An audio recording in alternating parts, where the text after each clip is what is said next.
Nobody was supposed to find out about this for another 6 months. If you have ever wondered whether professional golf is about to change forever, stop scrolling right now, because in the next 50 minutes I am going to walk you through the most explosive, most secretive, and most confusing few weeks in the history of the PGA Tour and LIV Golf. 2 men. 2 rival empires. One shocking set of announcements that has left players, fans, and even golf insiders completely stunned. Stick around till the end because there is a twist involving a Saudi-backed billion-dollar fund quietly pulling out, and almost nobody saw it coming. Before we go any further, I need you to do something for me. If you are new here, welcome, you picked a good day to click on this channel. And if you have been here before, you already know how much work goes into digging through hearings, interviews, leaked memos, and insider reports just to bring you the real story instead of the recycled headlines everyone else is copying and pasting. Hitting that subscribe button costs you nothing, but it means everything to a small channel like this trying to bring you the truth before the big networks even catch up. So if you believe in honest golf coverage, tap subscribe right now, and turn on notifications, because trust me, you do not want to miss what is coming in this video. Okay. Deep breath. Let's get into it. For years, golf fans lived in a world where there was really only one tour that mattered. The PGA Tour was the sport. If you were the best golfer on the planet, you played the PGA Tour, you chased majors, and you built your legacy inside that system. Then in 2021, something happened that nobody in the golf world was ready for. A new league backed by Saudi Arabia's public investment fund, known as the PIF, announced it was building a rival tour. It was called LIV Golf. At first, most people laughed it off. A few executives thought it was a publicity stunt. A vanity project. Something rich Saudi investors were doing to buy their way into a sport they did not fully understand. But then the money started talking. Phil Mickelson. Dustin Johnson. Bryson DeChambeau. Brooks Koepka. Cameron Smith. Jon Rahm. One by one, some of the biggest names in golf walked away from decades of tradition and signed contracts worth hundreds of millions of dollars to join this new, controversial league. The PGA Tour did not take it quietly. Then Commissioner Jay Monahan drew a hard line in the sand. He suspended more than 30 golfers who competed in LIV events without approval. He stood in front of cameras and said, and I am paraphrasing here, that any player who took LIV money would never play on the PGA Tour again as long as he was commissioner. It felt personal. It felt like a war for the soul of the sport. And then came the lawsuits. 11 LIV golfers filed a federal antitrust lawsuit against the PGA Tour, accusing it of using monopoly power to crush the competition. The PGA Tour fired back with a countersuit. Congress got involved. There were Senate hearings. Executives were called in front of lawmakers to explain themselves. It was messy, it was bitter, and it looked like this fight was never going to end. Then, in June of 2023, in one of the most jaw-dropping reversals in modern sports history, the PGA Tour, the DP World Tour, and LIV Golf announced they were joining forces. A framework agreement. A truce. The very same commissioner who swore he would never work with LIV was suddenly standing next to Yasser Al-Rumayyan, the governor of the very fund he had spent over a year fighting. Reporters asked Monahan directly if he felt like a hypocrite. His answer was blunt. He said, and again I am paraphrasing, that circumstances change, and he accepted the criticism that came with it. Fans were furious. Players who had turned down hundreds of millions of dollars in loyalty to the PGA Tour felt betrayed overnight. The image of unity that Monahan had built his reputation on completely collapsed in front of the whole golf world. But here is the part almost nobody talks about. That 2023 framework agreement did not actually merge anything. It was a promise. A handshake deal. The real, finalized merger never happened. Instead, what followed was 2.5 years of negotiations, delays, private meetings, leaked reports, and constant speculation about whether the two tours would ever truly become one. Now fast forward to where we are today, because this is where the story gets genuinely wild. In 2024, the PGA Tour struck a separate $3 billion deal with a group called Strategic Sports Group, a consortium of billionaire sports team owners led by Fenway Sports Group, the same ownership group behind the Boston Red Sox and Liverpool Football Club.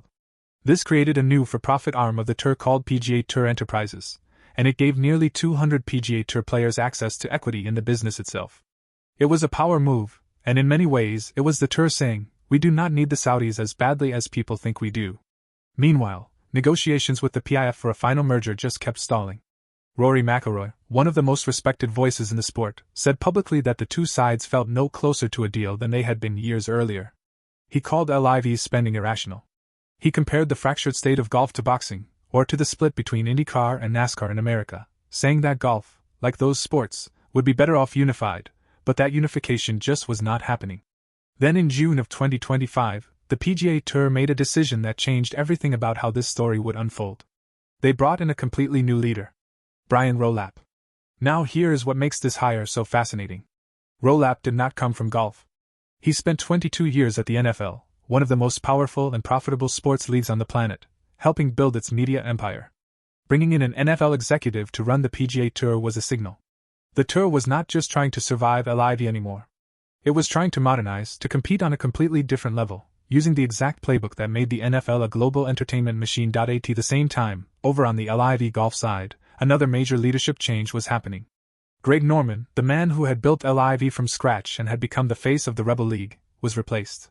The new CEO of LIV Golf became a man named Scott O'Neill, who stepped into the role in January of 2025. So now you have two brand new leaders running two rival golf empires, both trying to figure out how to move forward, both under enormous pressure, and both about to be caught in the middle of the most chaotic stretch of news this sport has seen in years. Here is where things start accelerating fast, so pay close attention, because the next part of this story is happening right now, in real time, as we speak. In April of 2026, reports started leaking from some of the most respected financial newspapers in the world. The Financial Times, the Wall Street Journal, the New York Times. All of them, on the very same day, reported the same explosive claim. Saudi Arabia's public investment fund was on the verge of pulling its funding from LIV Golf entirely. Think about that for a second. LIV Golf was built, from day one, entirely on Saudi money. Every signing bonus, every prize purse, every private jet, every marketing campaign, all of it came from the PIF. And now, multiple major outlets were reporting that the very fund keeping the league alive was about to walk away. The same day these reports dropped, there were also claims that LIV players had not received their first quarter guaranteed payments. Vendors reportedly had not been paid either. If you are a fan who has watched LIV events and marveled at the money being thrown around, imagine the shock of hearing that behind the curtain, paychecks were reportedly late and the entire financial foundation of the league was suddenly in question. At almost the exact same moment, Yasser Al-Rumayyan, the same man who governs the PIF and effectively controls LIV Golf's financial lifeline, announced the approval of a brand new 5-year strategic plan for the fund. This new plan shifted priorities. It moved away from rapid, aggressive international spending and refocused heavily on domestic investments inside Saudi Arabia. LIV Golf was not specifically named in the announcement, but the timing was impossible to ignore. LIV CEO Scott O'Neill did not immediately deny any of these reports. Instead, he sent an internal memo to staff insisting the business was moving forward, in his words, full throttle. But then, just days later, in a live television interview that was posted publicly and then quietly deleted, O'Neill said something that sent shockwaves through the entire golf industry. He said, and this is close to his exact wording, that the league is funded through the rest of the 2026 season. And after that, he will, quote, work like crazy to keep it going. Read that again. The CEO of LIV Golf, on live television, essentially confirmed that his league's funding has an expiration date. He tried to soften it by comparing it to how every private equity-backed business operates, saying that is simply how the world works. But for a league that had spent years insisting it had unlimited Saudi backing, hearing the man in charge admit there is a countdown clock was a genuinely stunning moment. Sky Sports later reported that there was real confusion among LIV players themselves about what this actually meant for their futures. Some had reportedly heard from team captains like Sergio Garcia that funding was secured well into the future, possibly even through 2030. Others were hearing O'Neill's far more cautious, far more limited timeline. The players themselves, the very people whose careers and contracts depend on this league surviving, appeared to be getting mixed signals from the top. Now here is a number that really puts this into perspective. Since LIV Golf launched, Saudi Arabia's public investment fund has poured in more than $5 billion, with some reports suggesting that number is now approaching $6 billion. $6 billion. And insiders were now saying that even if the PIF continued funding the league, it was projected to keep losing money for another 5 to 10 years before ever becoming profitable. Sky Sports News chief correspondent Kaveh Salhakal summed up the situation in a way that stuck with a lot of people.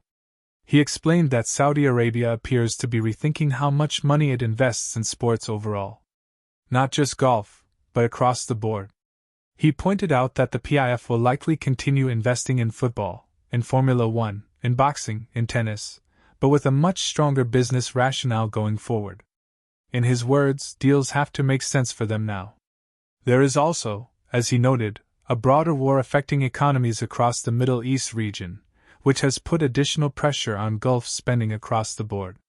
So picture the environment LIV Golf CEO is operating in right now. Falling ratings compared to the PGA Tour. A financial backer that is publicly signaling a shift toward more conservative, domestically focused investment. Star players leaving the league. And now, a funding deadline hanging over the entire operation. Speaking of players leaving, this part of the story matters too. Just months before all of this financial drama broke out, LIV Golf lost two significant names.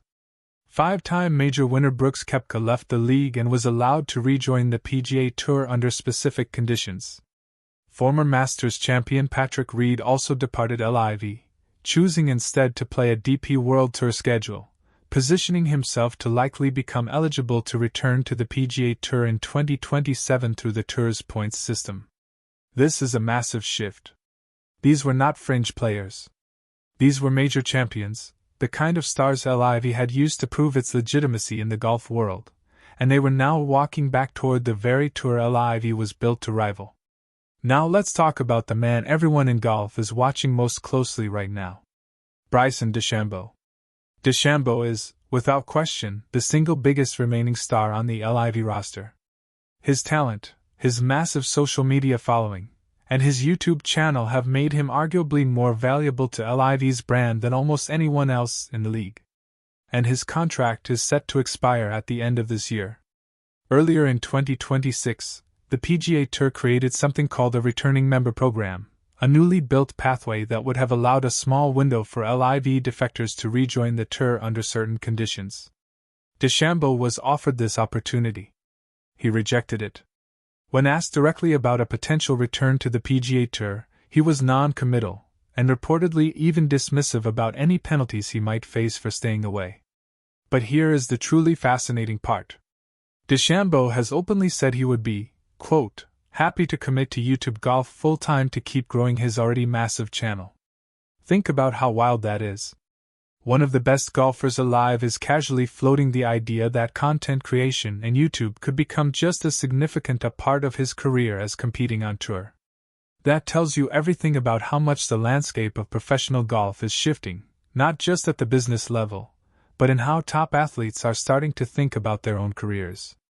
LIV CEO Scott O'Neill has publicly praised DeChambeau, at one point saying DeChambeau is, in his words, more pro-LIV than I am, and confirming that DeChambeau plans to sit in on meetings with potential new investors as the league searches for fresh capital. That alone should tell you how critical DeChambeau's continued presence is to LIV's survival strategy.